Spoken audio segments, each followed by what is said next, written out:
빌립보서 2장 1절에서 4절까지 말씀입니다.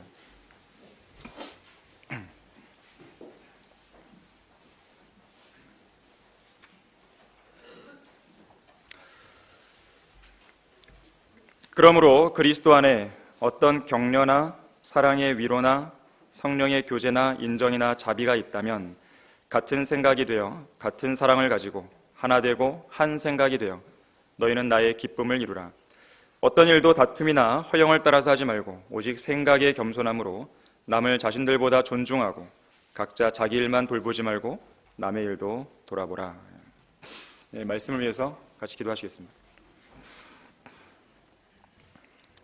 감사하신 주 하나님 아버지, 예수 그리스도의 보혈을 통해서 저희들을 구속하여 주시고 영원한 소망을 가지고 이 지상 생애를 살 수 있도록 해주셔서 참으로 감사드립니다. 저희들은 주님께 도와주지 않으시면 아무것도 할 수가 없습니다. 단 1cm도 우리는 앞으로 나아갈 수가 없습니다.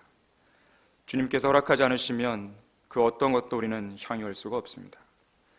그러나 전능하신 주님께서 우리의 모든 필요를 아시고 또 채우시고 또 우리에게 그런 것들을 허락하실 때에 우리는 그 모든 것들을 향유할 수가 있는 것입니다. 특별히 목사님의 건강을 회복시켜 주십시오. 우리의 간절한 이 기도 제목을 주님께서 응답해 주십시오. 오늘 저는 강단에 섰습니다. 이 나약한 종이 하나님의 말씀을 증거할 때 성령으로 충만케 해주시고 정직하고 또 정확하고 담대하게 증거할 수 있도록 해주십시오. 이 말씀을 듣는 모든 회중들의 마음속에 깊이 새겨지게 하시며 주님 앞에 도전을 받고 또 반응하고 부복하고 새롭게 헌신하고 결단할 수 있는 그런 계기로 삼게 해주실 간구드립니다. 어떠한 형태로든지 마귀가 이 시간을 방해하지 못하도록 막아주십시오. 모든 영광을 주님께 돌려드립니다. 주 예수 그리스도 이름으로 기도했습니다. 아멘. 오늘 설교의 제목은 주 안에서 같은 생각을 가지라입니다. 주 안에서 같은 생각을 가지라. 구원받은 성도는 하나님의 부르심에 참여하는 하나님의 일꾼입니다. 또 그리스도의 복음을 증거하는 예수 그리스도의 일꾼이에요. 하나님과 함께 일하는 동역자인 것입니다. 그리스도인은 그냥 가만히 앉아서 이것저것 참견이나 하며 노닥거리라고 구원받지 않았습니다. 오히려 자리를 박차고 일어나서 밖으로 나가서 부지런히 섬기라고 구원받은 사람들이에요. 그리스도인이라면 하나님을 위해서, 진리를 위해서, 또 하나님의 나라를 위해서 일할 수 있어야 합니다. 그저 뒷짐이나 지고 구경만 하는 방관자가 되거나 감시만 하면서 입으로만 떠들어대는 감독관이 되어서는 안 됩니다. 하나님과 함께 직접 현장에서 일하고 또 섬기고 실제적인 행동으로 보여줄 수 있는 일꾼이 되어야 되는 것이에요. 고린도후서 6장 1절에서는 이제 우리는 그와 함께 일하는 자들로서 너에게 권고하노니 너희는 하나님의 은혜를 헛되이 받지 말라 그랬어요.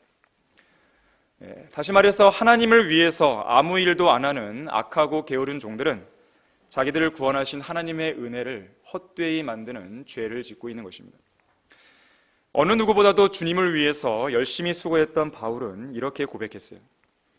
하나님의 은혜로 지금의 내가 되었고 또 내게 주신 그분의 은혜가 헛되지 아니하여 그들 모두보다 내가 더 많이 수고하였으나 그것은 내가 아니요 나와 함께 하신 하나님의 은혜로다 그랬어요. 구원받은 그리스도인은 하나님의 종입니다. 이 종이 주인을 사랑한다는 것을 어떻게 알 수 있습니까? 주인을 위해서 누구의 눈치도 보지 않고 얼마나 진정성 있게 열심히 일하는가 그걸 보면 알 수 있어요. 진심으로 주인을 사랑하는 종은 주인을 기쁘게 하기 위해서 선한 동기를 가지고 부지런히 일합니다. 성도는 하나님을 사랑하는 만큼 일하고 섬기게 되어 있어요. 왜 그런 것인가? 하나님을 향한 사랑이 하나님을 섬기게 하는 최고의 동기를 제공해 주기 때문에 그렇습니다. 예수님을 3번 부인했던 베드로, 제자의 직분을 상실했죠. 예수님께서는 제자의 직분을 회복시켜주기 위해서 베드로에게 3번 질문합니다. 똑같은 질문이에요. 내가 이 사람들보다 나를 더 사랑하느냐? 그 질문에 베드로는 올바른 그 사랑에 대해서 올바른 반응을 보이게 되죠. 그때 하나님 예수님께서 뭐라고 맡기십니까? 양들을 먹이라 그랬어요. 임무를 맡기시는 거죠. 섬김의 동기는 주님을 향한 사랑이어야 합니다. 단순한 의무가 되어서는 안 돼요. 선교사 데이비드 브레이너드가 복음을 들고 인디언들에게 향하도록 움직이게 만든 그 원동력이 무엇이었죠? 24살의 젊은 나이에 안락한 집을 떠나서 거칠고 황량한 산림지대를 누비며 그를 홀로 내몰게 한 그 원동력과 힘은 과연 무엇이었습니까? 먹을 것도 부족하고 말을 타고 달리는 길고 지루한 여행 속에서 피곤하고 또 억수같이 쏟아지는 폭우 속에서 칠흑같이 어두운 밤을 무릅쓰면서 인디언들에게 복음을 전하러 다녔던 그 원동력은 과연 어디에서 나온 것일까요? 그것은 의무감만으로는 불가능한 일이에요. 그 원동력은 주님을 향한 사랑이었습니다. 사랑은 성도의 마음을 움직입니다. 주님을 위해 일하게 만드는 것이죠. 자, 우리의 섬김은 의무를 뛰어넘어서 하나님을 향한 사랑에서 비롯되어야 합니다. 그래야만 그 섬김은 오래 지속될 수가 있는 거예요. 성경을 읽는 것도 마찬가지입니다. 하루하루 의무감 때문에 성경을 읽는 사람이 있는가 하면 정말로 사랑하는 주님과 교제하기 위해서 읽는 사람이 있습니다. 과연 누가 더 그 일을 오래 지속할 수 있는가는 불보듯 뻔한 일인 것이죠. 고린도후서 5장 15절에서는 그가 모든 사람을 위하여 죽으신 것은 산자들이 이제부터는 더 이상 자신들을 위하여 살지 않고 자기들을 위하여 죽었다가 다시 살아나신 그분을 위하여 살게 하려는 것이라고 했어요. 이 말씀은 그리스도 안에서 새로운 피조물이 된 우리가 현 세상을 살아가는 삶의 동기죠. 삶의 목표고 인생의 목적이에요. 하지만 이 말씀은 우리에게 의무감으로 하라는 것이 아니에요. 왜냐하면 바로 그 앞에 있는 구절인 고린도후서 5장 14절에서는 우리를 위해 죽었다가 다시 살아나신 그 예수 그리스도의 사랑이 우리를 강권한다 그랬어요. 강력하게 우리를 권하고 있기 때문에 우리는 우리를 위해 죽었다가 다시 살아나신 예수 그리스도를 위해 살겠다고 우리는 헌신하는 것이죠. 그런 각오를 하는 것이고 또 우리의 실행으로 옮겨 보여드리는 것입니다. 하나님을 향한 사랑으로 충만하고 또 하나님을 향한 사랑이 그 마음에 사무친 성도는 자신의 마음을 완전히 장악하신 하나님 한 분만을 기쁘시게 해드리고 싶은 그 간절한 마음에 지치지 않는 열정으로 주님을 위해 열심히 일하게 되어 있습니다. 어떤 때는 자신의 몸을 돌볼 새도 없이 일하게 되는 것이에요. 여러분 거기 빌립보서 2장 30절 말씀 보겠습니다.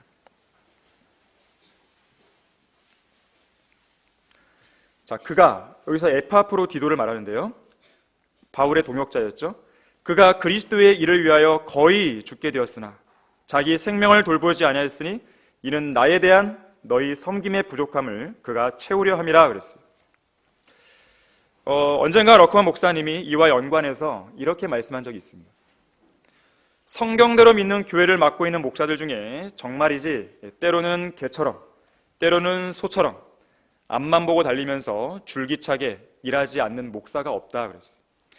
이런 실상을 제대로 이해하지 못하는 육신적인 사람들은 이들 우직하게 일하는 목사들을 두고 이러쿵저러쿵 비아냥거리기도 하지만 자세히 들여다보면 이러한 목사들일수록 순수한 동기로 눈코 뜰 새 없이 바쁘게 땀 흘려 일하고 있다는 것을 알게 된다. 이런 일꾼들에게는 1년에 단 하루만이라도 낚시하러 갈 수 있는 여유가 없다. 건강까지 나빠진 목사들도 한둘이 아니다. 그들은 조용히 앉아서 설교문이나 쓰며 시간을 보내는 사람들이 결코 아니다. 수백 명, 수천 명의 교회의 성도들 한 사람 한 사람의 일들을 일일이 챙겨야 하고 산더미 같은 교회 문서들에 서명해야 하며 교회 부속기관에서 발간하는 도서들을 감수하고 교회에서 일하는 모든 사역자들을 지도 감독하며 하다못해 교회의 고장난 차량들의 수리 문제까지 챙기지 않으면 안 된다. 이들이야말로 진정한 하나님의 동역자들인 것이다 그랬어요. 하지만 지역교회를 맡고 있는 목사들이나 사역 일선에서 일하는 일꾼들만이 하나님의 동역자들인 것은 결코 아닙니다.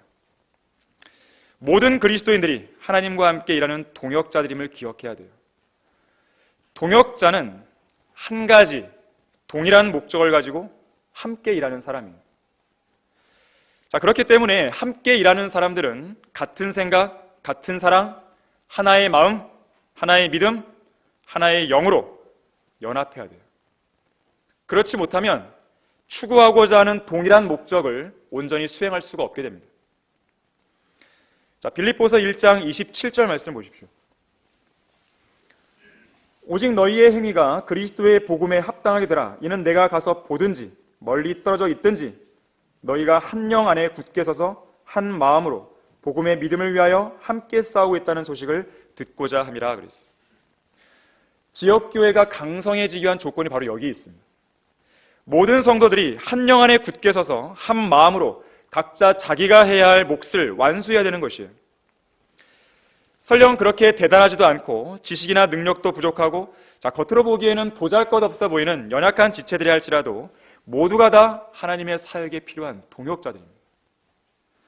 각자가 하나님으로부터 받은 은사와 지혜를 따라서 자기 역할을 다 해내야 되는 거예요.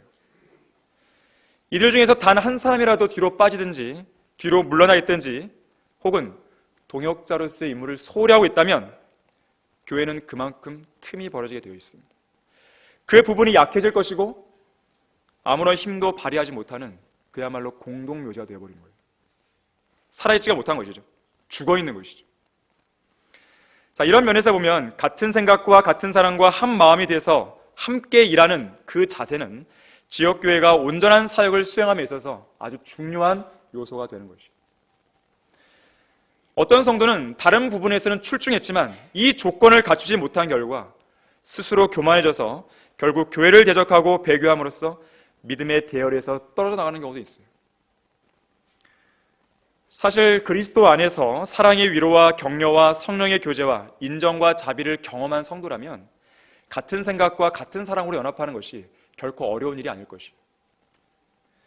자, 이렇듯 그리스도 안에서 하나 되고 같은 생각을 가져야만 하나님께서 우리에게 맡겨주신 그 사역을 역동적이고 또 효과적으로 이룰 수가 있는 것이에요.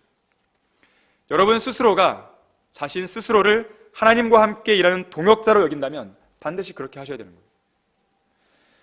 하나님과 함께 일하는 동역자는 주님 안에서 같은 생각을 가져야 합니다. 자, 첫 번째로 성경은 예수 그리스도의 생각을 품으라고 말씀해요. 자, 오늘 본문 읽었는데 그 다음 구절인 5절 말씀 한번 보시기 바랍니다. 너희 안에 이 생각을 품으라. 곧 그리스도 예수 안에도 있는 생각이라. 자, 이 생각, 그리스도 예수 안에도 있는 이 생각을 품으라 그랬어요. 사실 고린도전서 2장 16절에 따르면 모든 그리스도인들 안에는 그리스도의 생각이 있습니다. 그리스도의 생각을 우리가 가졌다고 말씀하고 있어요. 구원받은 우리 마음속에 내주하시는 성령님께서는 우리가 예수 그리스도와 동일한 생각을 하도록 늘 인도해 주십니다. 다른 말로 하면 우리가 육신의 정욕을 따라 행하지 않고 성령님의 인도하심을 받는다면 우리는 주님께서 생각하신 것과 똑같은 생각을 할 수 있는 거예요. 그리스도인은 주님께서 보시는 대로 봐야 됩니다. 주님께서 생각하시는 대로 생각해야 돼요. 구원받기 이전에 세상적인 생각, 안목, 가치관 다 버려야 됩니다. 그걸 가지고서는 그리스도의 생각대로 우리가 살 수가 없어요. A.W. 토저는 이렇게 말했습니다.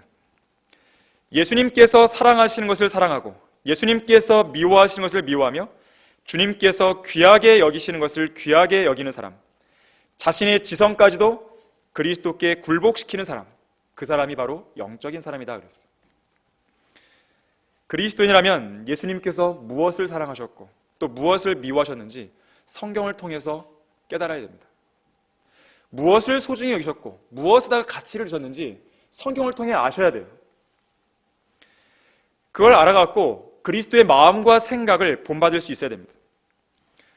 또 주님이 어떤 일에 대해 기뻐하셨고 어떤 일에 대해 분노하셨는지 우리는 그것을 알고 주님이 기뻐하신 일에 우리도 함께 기뻐해야 됩니다.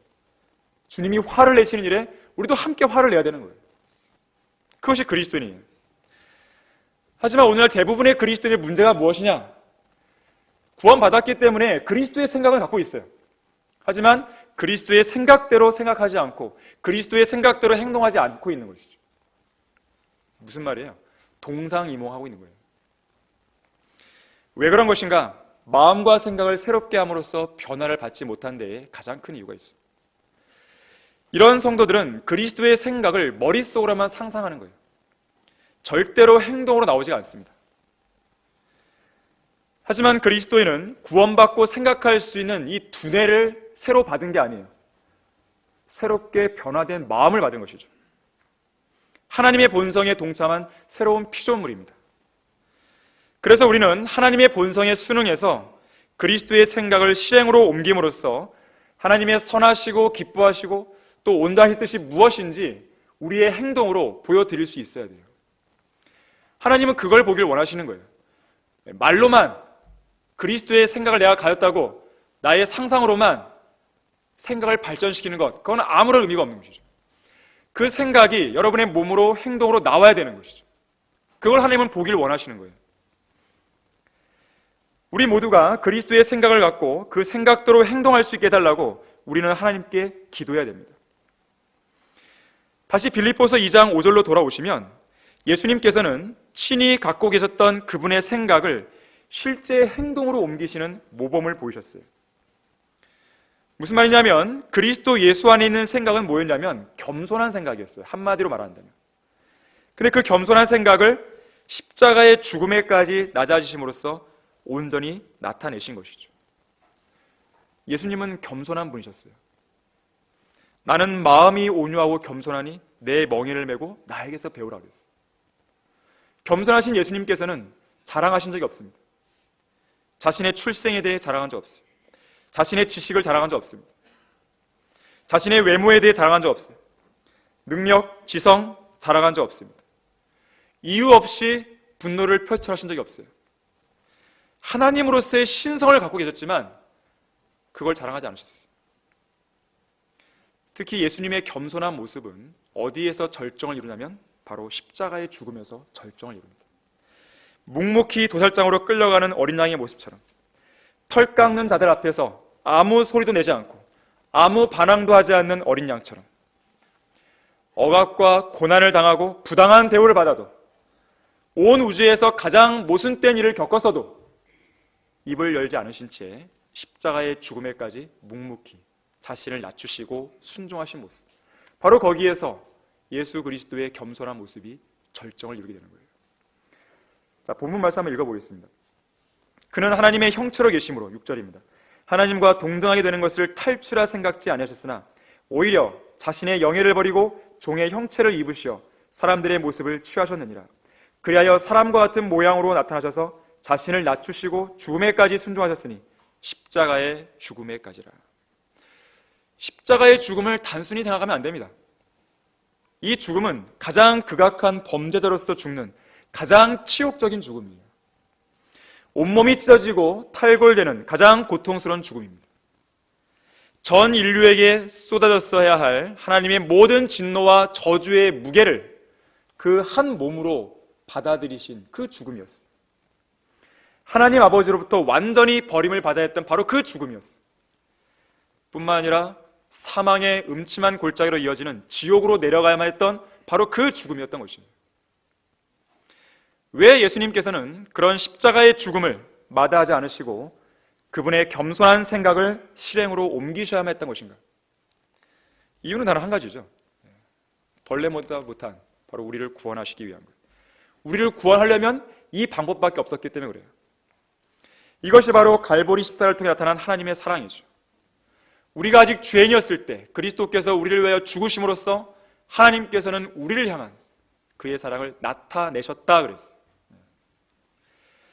죄 없으신 예수님께서 우리처럼 사악한 죄인을 위해 죽으셨다는 사실은 인간의 이성으로는 도저히 설명할 수가 없는 신비 중의 신비예요. 럭커 목사님이 그렇게 말씀하셨어요. 이해가 안 되는 것이죠. 왜 이런 사악한 죄인을 위해 그러한 죽음을 하나님의 아들이신 그분께서 죽으셔야 했던 것인가? 예수님께서는 우리가 구원받기 전에 죄를 부둥켜 안고 지내면서 죄 가운데 뒹굴고 인생을 탕진하고 있을 것을 다 아셨으면서도 십자가의 죽음에까지 순종하셨어요. 음란한 행실, 술 취함, 거짓말, 더러운 말들, 추잡한 생각, 행위들, 온갖 육신의 정욕들과 그런 것들을 즐기고 있을 걸 다 아셨으면서도 십자가의 죽음에까지 순종하셨어요. 하나님의 진노와 저주를 대신 받으신 것입니다.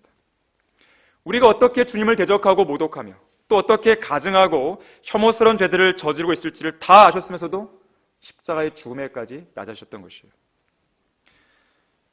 죄인들을 위해서 굳이 그렇게 할 이유도, 그렇게 할 목적도, 정당성도, 필요도 없으셨지만 주님은 그분의 겸손한 생각을 그렇게 옮기신 것이에요.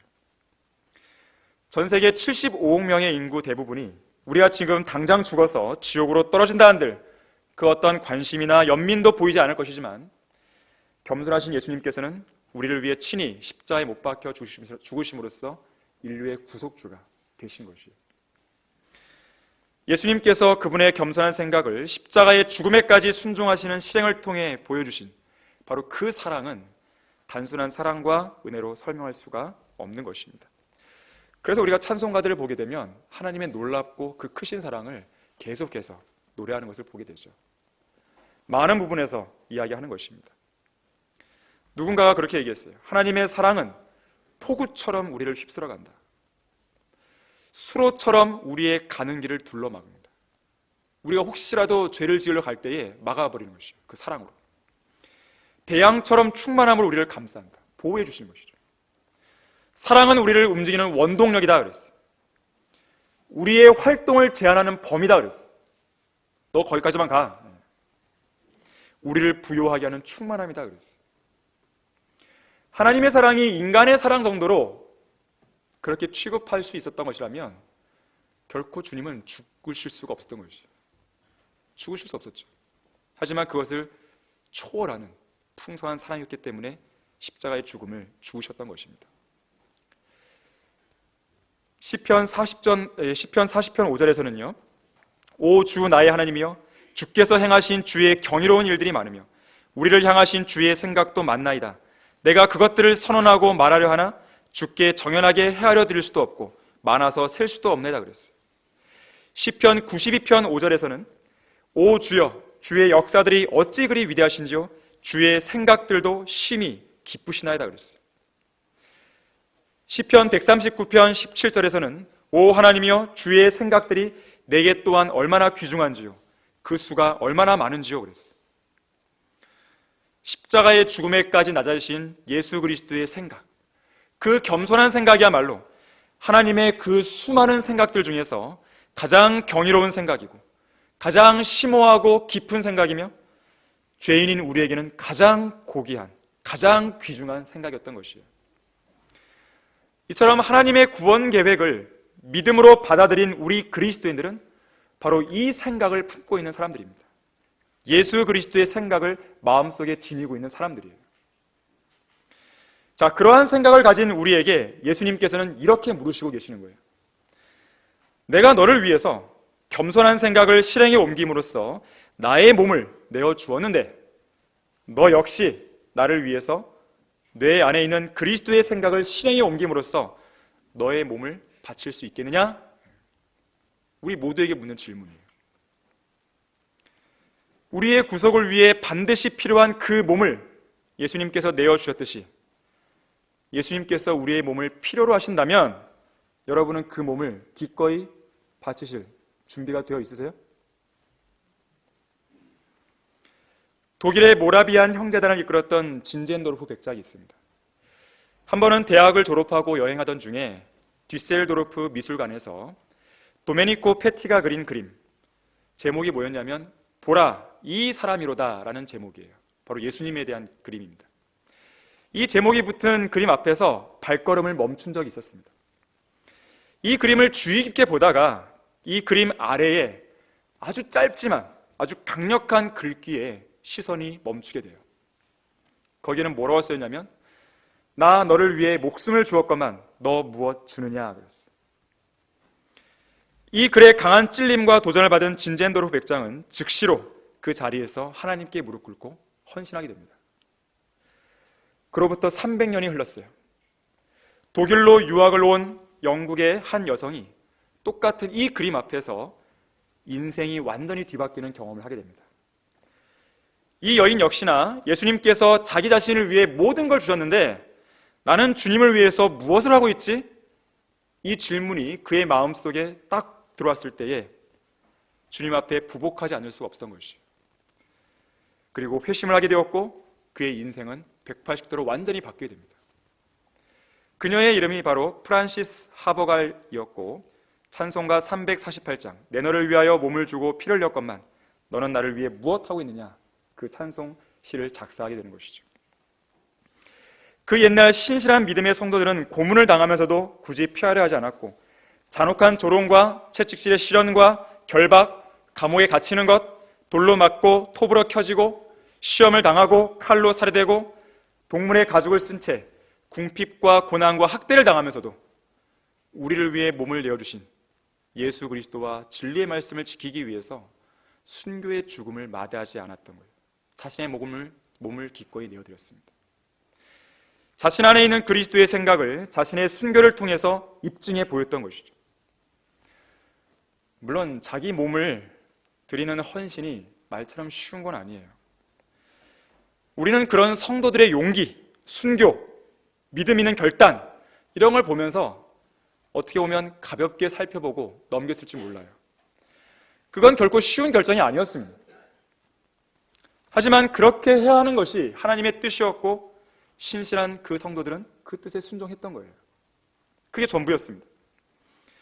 자, 오늘날 믿음을 찾아보기 어렵고 배교로 가득 찬 이 마지막 시대, 하나님께서는 이 시대에는요, 좀처럼 목숨을 내놓을 정도의 선택과 결단을 요구하시지 않습니다. 재산을 포기할 정도의 선택을 요구하시는 일은 극히 드물어요.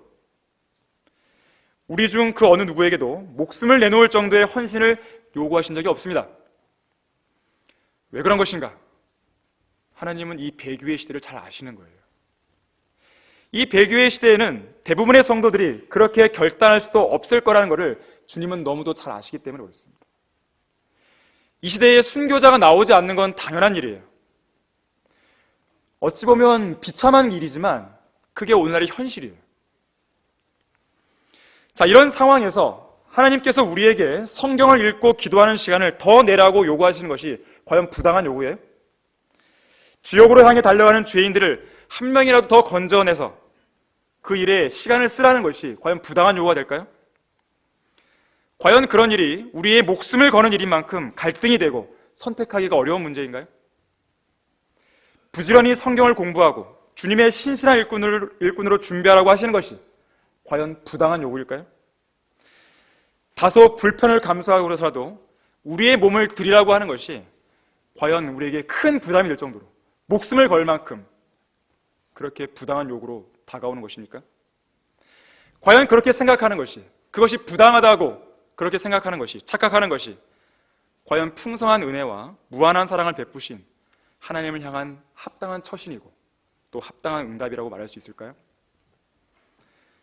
어떻게 아무런 갑질도 하지 않으면서 우리가 주님을 섬기겠다고 말할 수 있는지는 우리가 곰곰이 생각해 봐야 돼요. 우리는 그리스도의 생각을 가진 하나님의 동역자들입니다. 진정 그리스도의 생각을 품고 그것을 실행으로 옮기기를 원하겠다는 그 양심이 조금이라도 살아있다면 우리는 주님께서 우리의 몸을 요구하실 때 결코 주저하지 마셔야 돼요. 예수님이 가라고 하면 가야 돼요.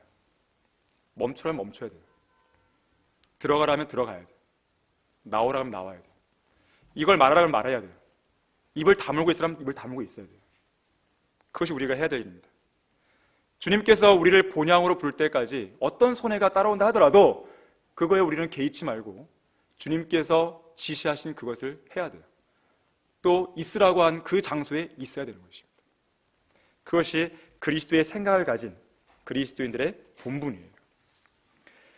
하나님과 함께 일하는 동역자는 주님 안에서 같은 생각을 가져야 합니다. 두 번째로, 하나님께서 교회 안에 영적 권위를 부여하신 목자와 같은 생각을 가져야 돼요. 자, 빌립보서 2장 19절 한번 보겠습니다. 빌립보서 2장 19절 보시면, 그러나 내가 믿노니 주 예수께서 디모데를 속히 너희에게 보내실 것이라. 이는 너희 형편을 알고 위로를 받으려 함이라. 이는 나에게는 생각을 같이하여 너희의 형편을 진심으로 염려해 줄 사람이 아무도 없기 때문이라. 모두 자기 자신의 일만을 구하고 그리스도 예수의 일은 구하지 아니하느니라. 지역교회 안에 하나님의 사역을 선두에서 이끌고 있는 목자의 생각과 서로 다른 동상이몽을 하는 그리스도인들, 성도들이 곳곳에 포진해 있으면 사역이 될 수가 없어요.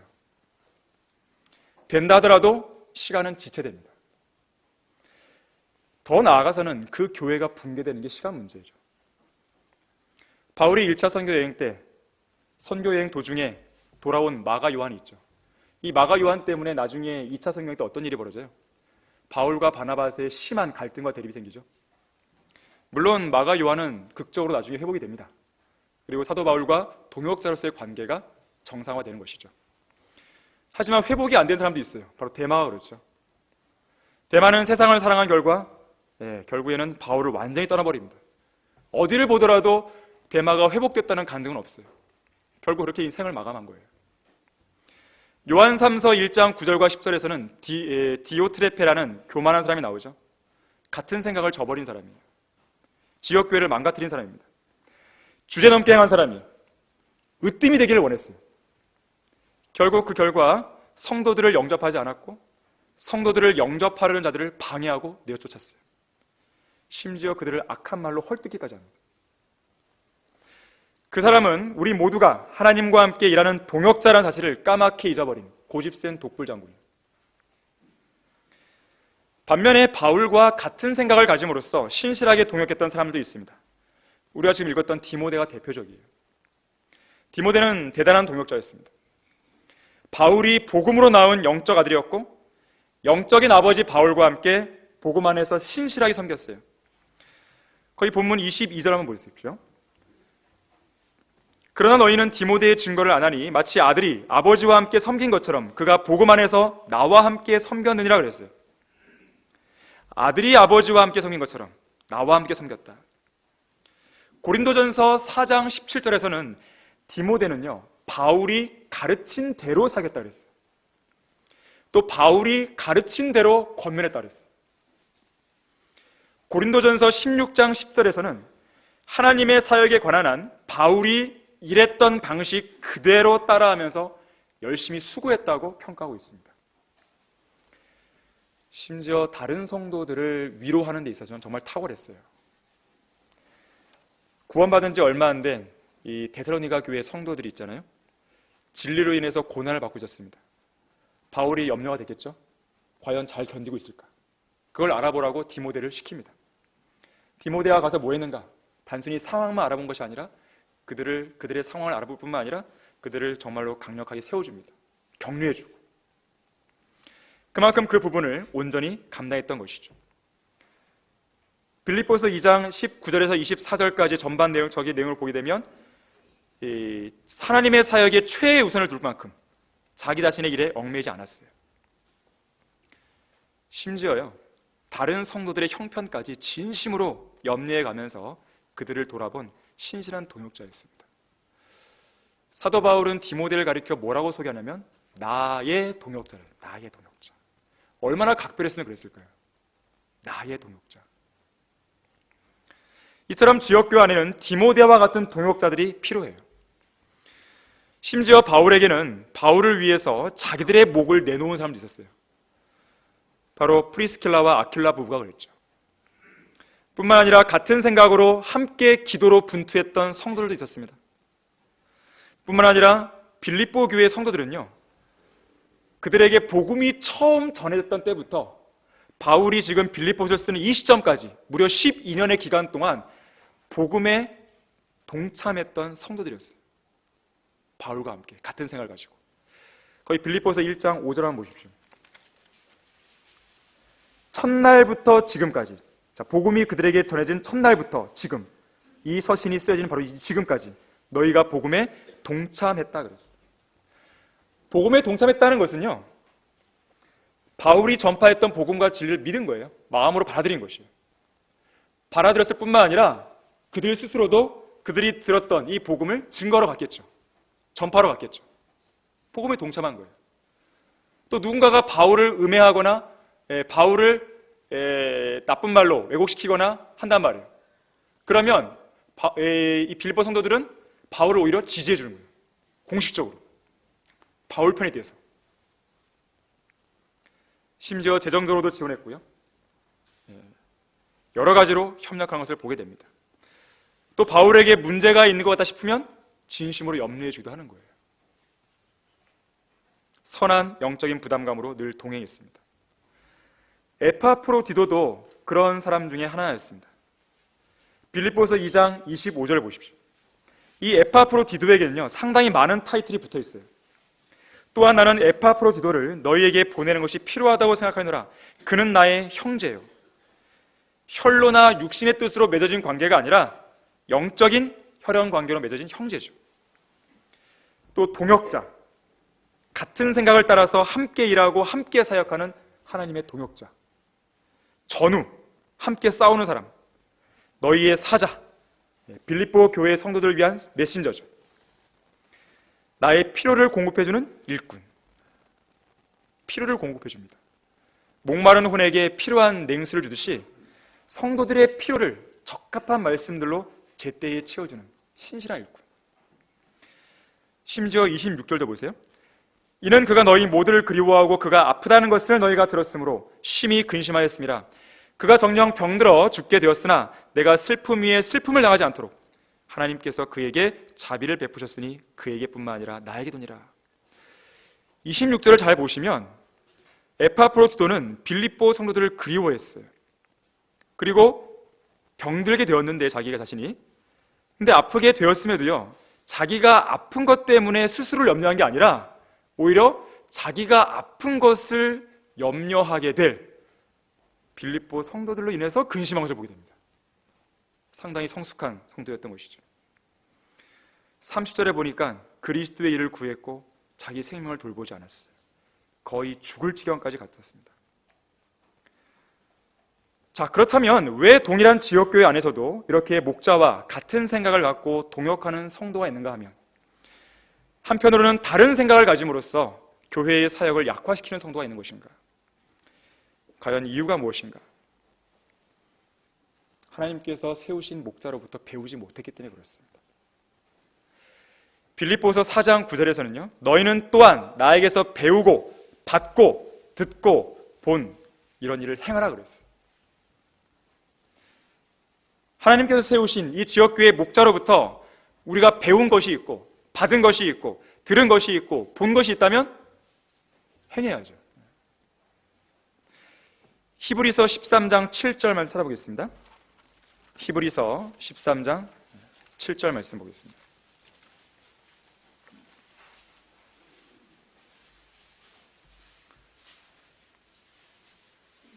하나님의 말씀을 너희에게 들려주고 너희를 다스리던 자들을 기억하고 그들의 행실의 결과를 관찰하여 그들의 믿음을 따르라 그랬어요.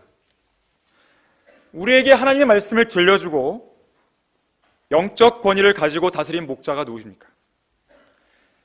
이 땅에 바른 성경인 한글 킹제임스 성경을 번역했고 피터 러크만 목사님과 그분의 성경적 지식을 소개해 주었으며 성경 침례교회를 중심으로 한 이 위대한 소중한 여러 가지 사역들을 시작하신 이성호 목사님인 거죠. 하나님께서 목사님과 더불어 이 사역을 시작하지 않았다면 한국의 성경들을 믿는 사람들의 역사는 없었어요. 있다 하더라도 그 시기는 뒤로 한참 뒤에 물러났겠죠. 우리 모두는 이 영예로운 자리에 앉아서 하나님을 경배하고 섬길 수 있는 은혜와 특권을 누릴 수 없었을지도 몰라요. 자, 그렇다면 여러분은 하나님께서 그분의 목적에 합당하게 쓰고 계신 목사님을 기억하고 있고 또 그분의 행실의 결과를 관찰해서 과연 그분의 믿음을 따르고 있는 것인가? 우선 우리가 목사님을 기억하려면 어떻게 해야 하는 것인가? 데살로니가전서 5장 12절 한번 보세요. 데살로니가전서 5장 12절 말씀. 기억하려면 알아야 돼요. 목사님의 성경적인 믿음과 실행이 어땠는지를 알아야 되는 것입니다. 막연하게 알아서는 안 되고 확실하게 제대로 하셔야 돼요. 5장 12절에서 형제들아 우리가 너희에게 간구하노니 너희 가운데서 수고하고 주 안에서 너희를 다스리며 훈계하는 사람들을 알아서 그들의 하는 일로 인하여 사랑으로 그들을 극진히 존경하라. 너희는 서로 화목하라 그랬어요. 주 안에서 우리를 다스리고 훈계하는 사람들을 알아야 한다 그랬어요. 알아야 사랑할 수 있고 알아야 존경할 수 있죠. 여러분은 목사님에 대해 알고 계세요? 목사님이 무엇을 믿었고 어떻게 기도하고 어떻게 기도 응답을 받았고 어떻게 성경을 읽고 배우고 가르쳐 주었는지, 어떻게 죄에서 승리하고 영적 전쟁에서 이겼는지, 어떻게 좌절과 낙심과 시리에 빠졌다가도 어떻게 일어났는지, 어떻게 하나님을 신뢰함으로써 인생의 문제들을 해결해 나갔는지, 그동안 얼마나 신실하게 주님을 섬겨왔는지, 숱한 영적 전쟁 속에서 어떻게 이 교회를 지켜왔는지, 신뢰했던 동역자들로부터 얼마나 많은 배신을 당했고, 또 그러면서도 얼마나 온갖 마음의 겸손과 많은 눈물과 시련으로 주님을 섬겼는지, 얼마나 몸이 부서져라 주님을 위해 일해왔는지 알고 계세요? 알아야 기억할 수 있는 것이에요. 우리가 이렇게 기억하는 목적이 어디에 있습니까? 자, 목사님의 믿음을 잘 따르기 위한 것도 있지만 목사님을 통해서 전수된 성경적인 믿음과 지식을 계속 이어나가기 위한 것도 있는 거예요. 하나님의 말씀을 전해주던 목사님이 항상 우리 옆에 머물러 있는 것이 아닙니다. 반대로 이 자리에 있는 여러분이 언제나 목사님 옆에 있을 수 있는 보장도 없어요. 태어나는 것에는 순서가 있어도 죽음에는 어떤 순서가 없기 때문에 그렇습니다. 어쨌든 죽음이 우리 사이를 갈라놓든지 아니면 하나님의 목적 속에서 우리가 어떤 다른 사역을 위해 떠나든지 언젠가는 우리는 서로가 서로의 곁을 떠나야 하는 순간이 다가올 수 있는 거예요. 때로는 어떤 특별한 환경 속에서 우리 스스로 영적으로 홀로 서야만 하는 그런 상황이 발생할 수도 있습니다. 언제 우리가 러커 목사님이 먼저 하늘나라로 갈 거라고 생각했어요? 같이 휴거될 걸로 믿었죠. 우리 중 어느 누구도 자기가 관에 들어가는 날짜를 정해놓고 살지는 않습니다. 다만 하나님께서 우리 각자의 인생에 정해놓으신 수명을 살아갈 뿐이에요. 자, 어쨌든 우리가 어떤 상황에 직면하든지 우리가 당황하지 않고 우리에게 진리의 말씀을 가르쳐주신 이성호 목사님이나 피터 러커 목사님과 같은 그런 분들의 믿음과 실행을 지속적으로 따라가려면 그 믿음의 본을 내 후대에게도 계속 물려주려면 더더욱 우리는 그분들의 믿음과 행실이 어땠는지를 알아야 돼요. 기억해야 돼요. 관찰해야 돼요. 그리고 따라야 되는 것이에요. 행동으로 가야 되는 것입니다. 그리스도의 같은 생각을 가진 것만으로 불충분한 것이에요. 따르는 믿음은 행동하는 믿음이지 빈술에만 요란한 믿음이 아니에요. 어쩌면 피터 러커 목사님과 이성호 목사님의 위치가 얼마나 소중했는지조차 모르는 그런 세대가 앞으로 일어날 수도 있어요. 그건 슬픈 장면이죠. 성경적인 진리는 세대를 거듭하면서 계속 전수돼야 돼요. 맥이 끊어져서는 안 됩니다. 하나님의 사역을 방해하는 마귀는 그것을 끊어버리기 위해서 호시탐탐 노리고 있어요. 마귀의 공격에 오래 버티지 못하고 분열되고 쪼개지고 완전히 배교해 버리면 그거는 하나님께서 보시기에 정말로 슬픈 일이 되는 것이죠. 물론 우리의 간절한 믿음과 소망은 성경대로 믿는 지옥교회들이 주님께서 오실 때까지 계속 존속하는 거예요. 그것을 위해서는 일꾼이 나와야죠. 그리스도의 군사가 나와야죠. 복음 전파자가 나와야죠. 지속적으로 무릎으로 기도할 수 있는 성도들이 세워져야죠. 성경을 가르칠 수 있는 교사가 나와야죠. 이것은 언제 가능한 것인가? 영적 지도자인 목사님과 같은 생각을 가지고 그 보조를 맞출 때에 가능하게 되는 것이죠. 우리 중 어느 누구도 자신에게 전수된 이 고귀한 믿음을 그 이후로 계속 전수하지 못하고 자신의 때에 끊어버리고 중단시키는 그런 어리석고 게으른 성도가 되어서는 안 됩니다. 우리가 우리 다음 세대에 남겨야 하는 것은 헌금 액수가 아니에요. 사람 수가 아니에요. 화려한 건물이나 교회 건물이 아니에요. 바른 성경, 바른 교리, 성경대로 믿는 믿음이면 충분한 것입니다. 이것이야말로 우리가 남겨야 할 유산이에요. 유산. 하나님과 함께 일하는 동역자는 주님 안에서 같은 생각을 가져야 됩니다. 마지막 세 번째로 그리스도 안에서 또 성경적인 믿음 안에서 하나가 된 성도들 간에 같은 생각을 가져야 돼요. 자, 빌립보서 4장 1절 한번 보겠습니다.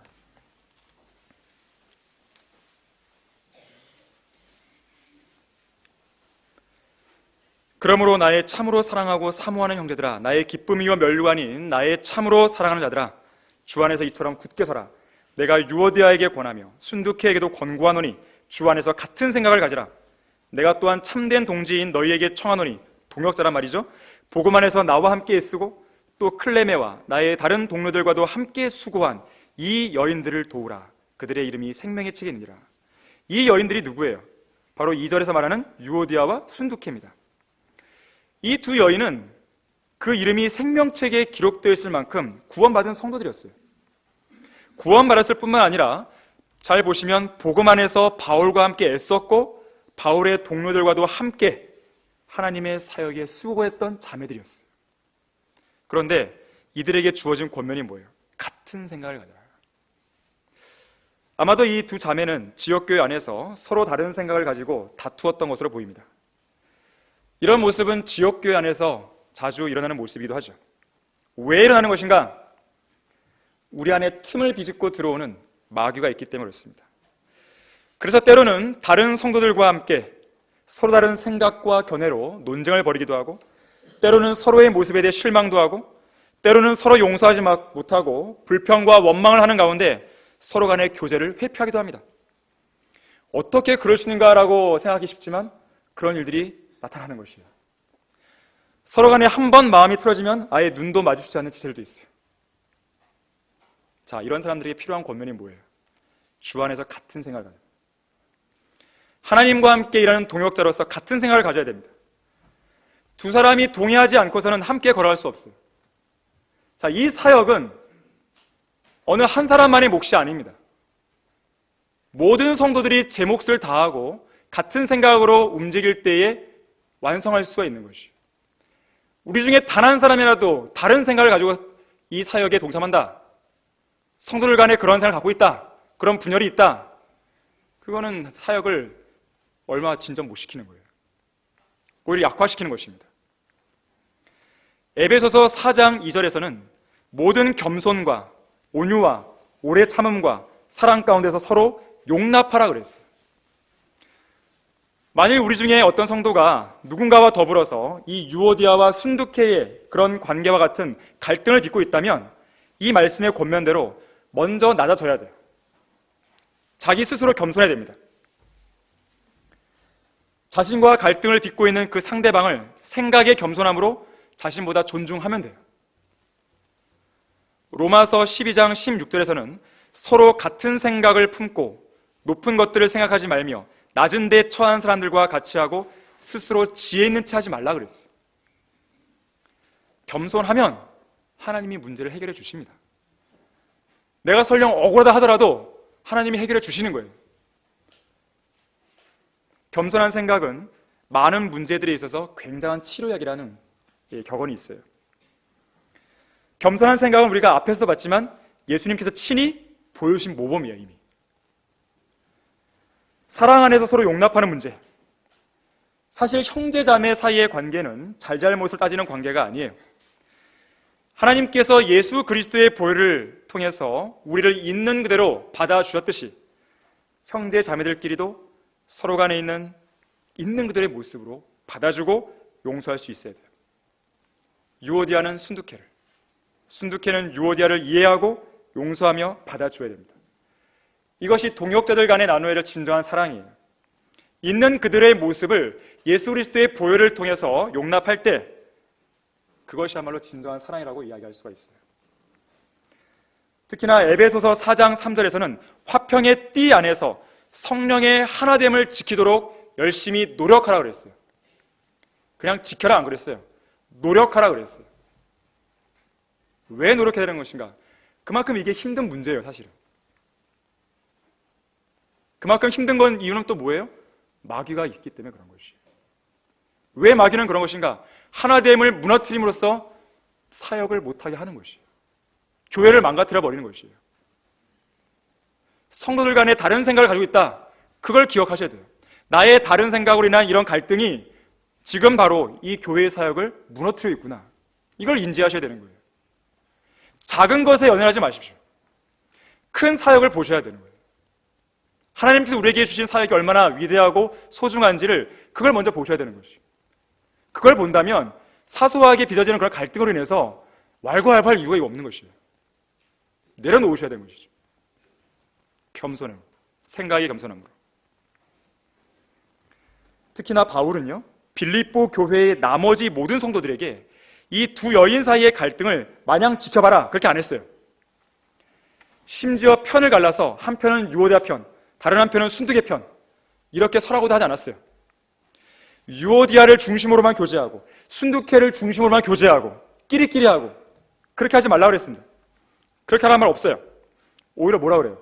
그 둘을 도우라고 그래요. 도와주라고 그랬어요. 편가르지 말고 그 갈등을 보이는 자매가 있다면 도와줘야 되는 것이에요. 하나가 될 수 있도록. 방관자가 되어서는 안 됩니다. 왜 그런 것인가? 신실하게 일했던 동역자들을 우리는 한 사람이라도 잃어버려서는 안 되기 때문에 그래요. 소중한 사람들이기 때문에. 하지만 하나님의 사역을 파괴하고 싶어하는 마귀는 쓴뿌리라는 것을 이용해서 지속적으로 우리를 공격해 오는 거예요. 그래서 히브리서 12장 15절에서는 열심히 돌아보아 하나님의 은혜에 미치지 못하는 자가 없도록 하고 또 쓴뿌리가 나와서 너희를 괴롭게 하거나 혹 그것 때문에 많은 사람이 더럽혀지지 않도록 하라 그랬어요. 돌아봐야 됩니다. 내 안에 쓴뿌리가 있지 않은지, 다른 성도들이 있지 않은지, 우리 교회 안에 그런 게 스며들고 있지 않은지 돌아봐야 되는 것이에요. 쓴뿌리는 전염성이 있어요. 쓴뿌리를 낸 당사자만 괴로운 게 아니라 파급 효과가 큽니다. 오염만 시키는 것이죠. 문둥병처럼 암덩이처럼 전염성이 강한 것이 바로 쓴뿌리예요. 쓴뿌리는 반드시 제거해야 돼요. 지체 없이. 쓴뿌리는 성도 개개인의 믿음을 파괴하고 가정과 교회 전체를 무너뜨리기 위한 마귀의 주요 거점이에요. 누군가가 이렇게 말했어요. 쓴뿌리에 대해서. 쓴뿌리는 스스로 부당한 취급을 받았다고 느낄 때 자주 생겨나지만 실제로 부당한 대우를 받지 않았더라도 그렇게 대접받은 것 같은 오해에서도 생겨날 수 있다. 우리의 마음이 상처받을 정도로 실제 다른 사람으로부터 부당한 대우를 받았든지 혹은 실제로는 그렇지 않았는데도 그렇게 오해하고 있든지 항상 주의하지 않으면 쓴뿌리의 올무에 쉽게 걸려들 수 있는 것이다. 대부분의 성도들의 갈등은 오해에서 많이 빚어지는 것을 보게 됩니다. 전혀 그런 의도가 아닌데 그런 것으로 상처를 받거나 갈등을 빚는 경우들이 있어요. 즉시 해결하셔야 됩니다. 특히 이런 현상은 교만, 쓸데없는 자부심에서 나오는 거예요. 주로 거기서 나와요. 그래서 그런 자부심, 교만으로 가득 찬 사람은요, 어떤 형제나 자매의 이름을 도마에 올려놓고 작은 자르는 거예요. 이러쿵저러쿵, 이러쿵저러쿵. 즉시 멈춰야 됩니다. 그걸 말하는 사람이나 듣는 사람이나 즉시 중단해야 돼요. 입을 막거나 귀를 막거나 즉시 중단해야 됩니다. 자, 쓴뿌리는 전염성이 강해요. 바로바로 퍼지는 것이에요. 도미노 아시죠? 바로 그냥 우르르 무너지는 것이에요. 처음에는 작은 도미노가 나중에는 큰 도미노를 무너뜨리는 것이에요. 작은 한 사람의 갈등이, 한 사람의 불평이, 한 사람의 교만과 한 사람의 자부심이 교회 전체를 무너뜨려버리는 거예요. 통째로. 이거는 간단한 문제가 아니에요. 험담이라고 하는 것은 도마 위에 올려놓은 그 대상보다도 자기 자신이 더 훌륭하다는 착각과 교만에서 보통 비롯돼요. 결국 그러한 교만은 시기와 다툼을 일으키고 분열을 일으킵니다. 사람의 본성이 그래요. 자존심이 상하면 자기 보호벽을 칩니다. 사탄이 바로 그걸 이용하는 거예요. 그러면서 허황된 자부심을 심어줘요. 그리고 자기 생각을 막 발전시켜버려요. 없는 얘기도 막 갖다 붙여버리는 것이에요. 때로 이런 경우도 있어요. 순수하지 못한 동기를 가진 어떤 성도가, 순수한 동기가 아니라 순수하지 못한 동기를 가진 어떤 성도가 성경적인 지식이 많다든지 구령의 열매가 많다든지 교회로부터 인정을 받고 있다는 그런 등등의 이유로 괜한 자부심을 갖는 경우도 있어요. 순수하지 못했을 때. 좋은 열매들이 있음에도 불구하고 그런 경우들이 있는 경우가 있죠. 그건 정말 안타까운 부분이죠. 자, 마귀가 그걸 또 이용하는 것이죠. 결국 그것은 허영심을 불러일으켜서 주님 안에서 간직해야 할 이 같은 생각을 무너뜨려버리는 거예요. 독이에요, 독. 치명적인 독소가 되는 거예요. 우리의 사역을 무너뜨릴 수. 자, 결론을 맺겠습니다. 생각을 심으면 행동을 낳고, 행동을 심으면 습관을 낳고, 습관을 심으면 성격을 낳고, 성격을 심으면 운명을 낳는다는 말이 있어요. 참으로 무서운 것이죠. 생각 하나를 심었는데 운명까지 직결돼요. 다시 말해서 생각이라고 하는 것은 행동의 씨앗이에요. 심지어 운명의 씨앗까지 될 수 있는 거예요. 우리가 어떤 생각을 심는가에 따라서 하나님과 함께 일하는 동역자로서 풍성한 열매를 맺기도 하고 아예 하나님의 사역 자체를 망가뜨리는 원흉이 될 수도 있는 거예요. 이 마지막 배교한 교회 시대에 이성호 목사님과 피터 러크만 목사님의 만남은 하나님께서 섭리적으로 인도하신 역사적인 만남이었습니다. 저는 그렇게 확신해요. 여러분 마찬가지겠지만 두 분은 우리가 하나님의 일꾼으로 성장할 수 있는 귀중한 토대를 마련해놨어요. 한글 킹제임스 성경, 200권 이상의 진례 서적들, 러크만 목사님의 지적 서적들, 이 소중한 사역들, 이보다 더 영적으로 성장할 수 있고 이보다 더 하나님의 일꾼과 그리스도의 군사로 성장할 수 있는 환경은 그 어느 때도 없는 것이에요. 사실은 냉정히 말해서 여기서 일꾼이 안 나오면 누구 책임이에요 도대체? 얼마나 더 이상 목사님께서 얼마나 더 우리를 위해서 더 깔아놔야 돼요. 뭘 더? 얼마나 더 부서지라, 몸이 부서지라, 뭘 더 해야 돼요? 진지하게 고민하셔야 됩니다. 우리가 왜 여기에 앉아있고 우리가 왜 성경대로 믿는 그리스도인으로 부름 받았는지 그걸 아셔야 돼요. 우리에게 주어진 특권이 뭐고 우리에게 주어진 이 소망이 무엇이고 우리에게 준 사역이 무엇이고 우리가 주님을 위해서 잘 성장할 수 있는 이 토대가 어떻게 마련됐는지를 여러분이 기억하셔야 됩니다. 그걸 안다면 하나님께서 여러분의 몸을 원하실 때 주저할 이유가 없는 것이죠. 같은 생각을 가지십시오. 주 예수 그리스도 안에서 주님과 같은 생각을 가지시고 목자와 같은 생각을 가지시고 성도들 간에 같은 생각을 가지십시오.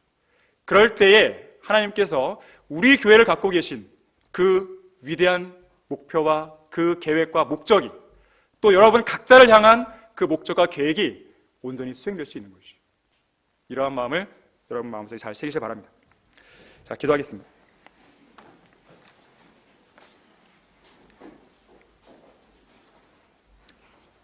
감사하신 주 하나님 아버지, 저희들은 참으로 어리석고 무지한 자들입니다. 그러나 주님께서는 예수 그리스도의 보혈을 통해서 우리를 구속하여 줘 바른 성경인 한글 킹제임도 주셨으며 또 우리가 공부할 수 있는 모든 환경과 또 많은 서적들을 주셨습니다. 우리가 이것을 잘 활용하지 못한다면 그것은 우리 책임입니다. 그건 하나님께서 기뻐하지 않으시는 것이고 반드시 그 책임을 우리는 그리스도의 심판석에서 듣게 될 것입니다. 우리는 오늘 설교를 통해서 우리의 마음을 다시 한번 바로 잡아야 됩니다. 주님께서는 우리의 몸을 원하시고 계십니다. 우리가 진지하게 하나님의 그 요구에, 하나님의 그 요청사항에, 하나님의 그 명령에 우리 스스로가 다 반응하고 다가설 수 있도록 해주십시오. 예수 그리스도의 사랑에 우리가 반응하고 움직일 수 있도록 해주시기 바랍니다. 그 전까지 입으로만 고백했고 입으로만 헌신했다면 이 시간만큼이라도 우리가 진지하게 우리의 입으로만이 아니라 행동으로 나올 수 있는 그런 결단과 고백의 시간이 될 수 있도록 주님께서 써주시길 원합니다. 모든 걸 감사드리며 주 예수 그리스도 이름으로 기도했습니다.